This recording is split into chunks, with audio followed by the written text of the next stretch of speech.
ఒకసారి మేనత్త కూడా ఉన్నారు ఇక్కడ. అమ్మ మీరు మేనత్త అమ్మ తేజేశ్వరికి, అంటే వాళ్ళ నాయన వాళ్ళ చెల్లె.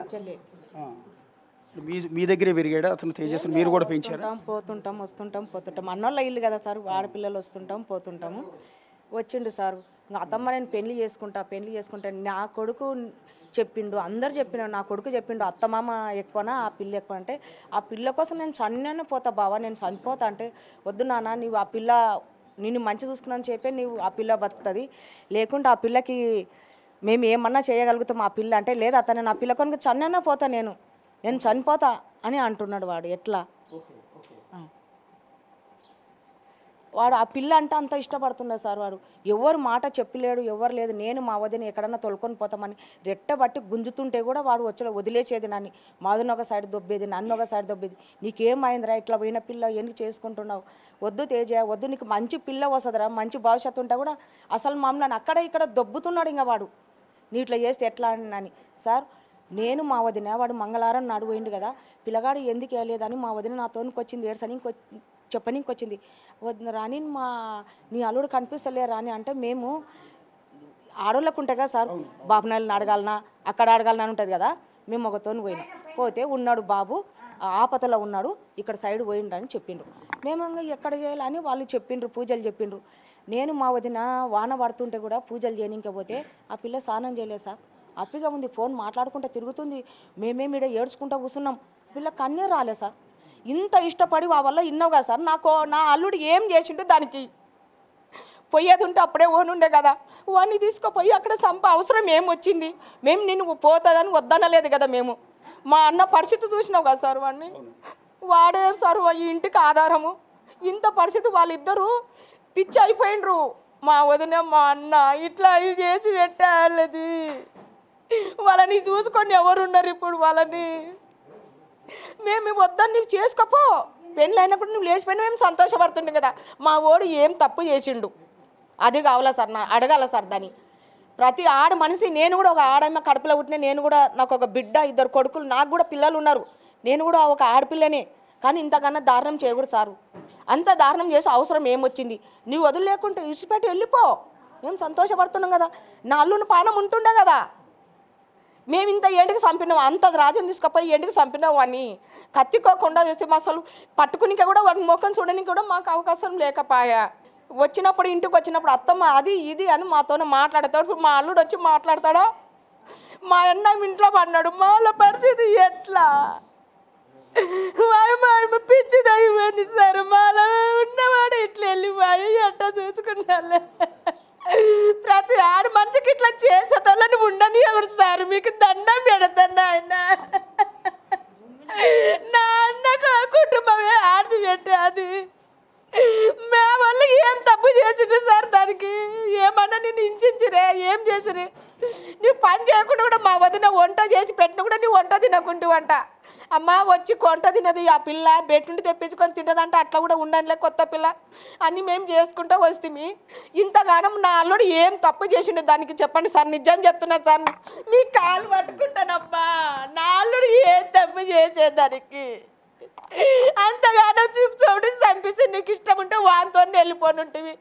నా అల్లుడు ఏం తప్పు చేసేదానికి వాడిని ఏ వంశం లేకుండా చేసి పెడితే నా అల్లుడు ఇంత ఇల్లు కట్టించినా కూడా ఇంట్లో కూడా కారణం చెయ్యలేదు. ఈ వల్ల నీ కష్టంతోనే పెట్టుకుంటుంది కదా కోడా.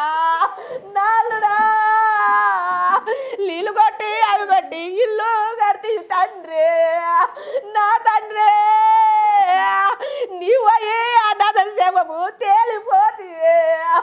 నా తండ్రి మీ నాయన మంచంలో అన్నాడు, లేబతలు కూడా లేదురా. నా అన్న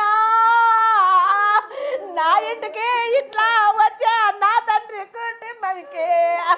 ఓ నాయనా మీ పెంపకము మంచిది కాలేదా?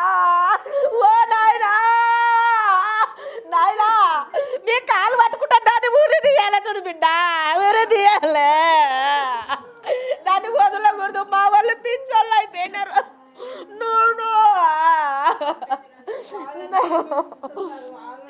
నా పిచ్చోళ్ళు అయిపోయిండ్రు. నా ఆడపిల్ల ఇట్లా చేయనికే ఇది కాకూడదు. ఎన్ని కుటుంబాలు ఆరిపోతున్నాయి. పేపర్లో మంది నాకు చదువు రాదు, పేపర్లో చూసి చెప్తారు ఇట్లనంట. నా అల్లుడు ఏం తప్పు చేసిండే, నువ్వు వెళ్ళిపోనుంటే ఇవి చంపించే అవసరం ఏం వచ్చే? నా అల్లుంది నిన్నేమన్నా ఈ కొట్టేనా చేసినా ఏం చేసా? నాలుని గబ్బులే పెడితే ఇంట్లో పెళ్ళికి వెళ్ళారమ్మా మీరు? పెళ్ళికి వెళ్ళారా? నేనే నా అన్నని వదిన నాతోనికి వచ్చింది సార్. నేనే నా వదిన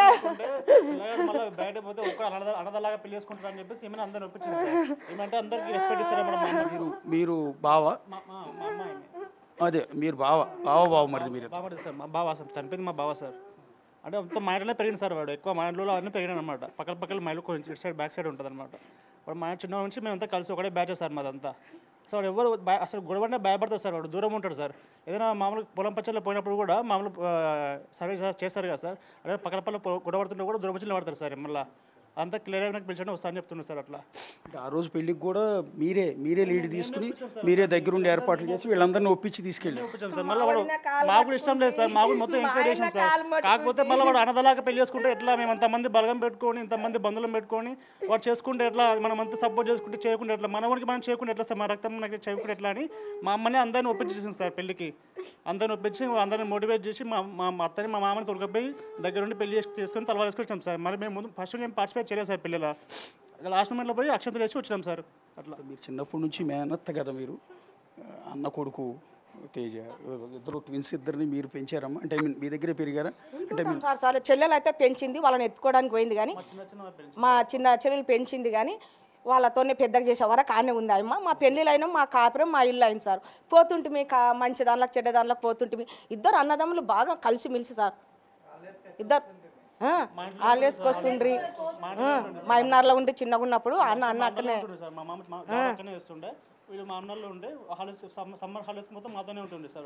యాక్చువల్లీ పెళ్ళిని ఇంట్లో ఫ్యామిలీ మెంబర్స్ ఎవరు కూడా యాక్సెప్ట్ చేయలేదు. వాళ్ళ అక్క కావచ్చు, నాన్న కావచ్చు, అమ్మ కావచ్చు, అమ్మాయి మంచిది కాదు, బ్రదర్ కావచ్చు, అందరూ కూడా చెప్పారు అమ్మాయి మంచిది కాదు, వద్దు అమ్మాయితో పెళ్ళి వద్దని చెప్పి.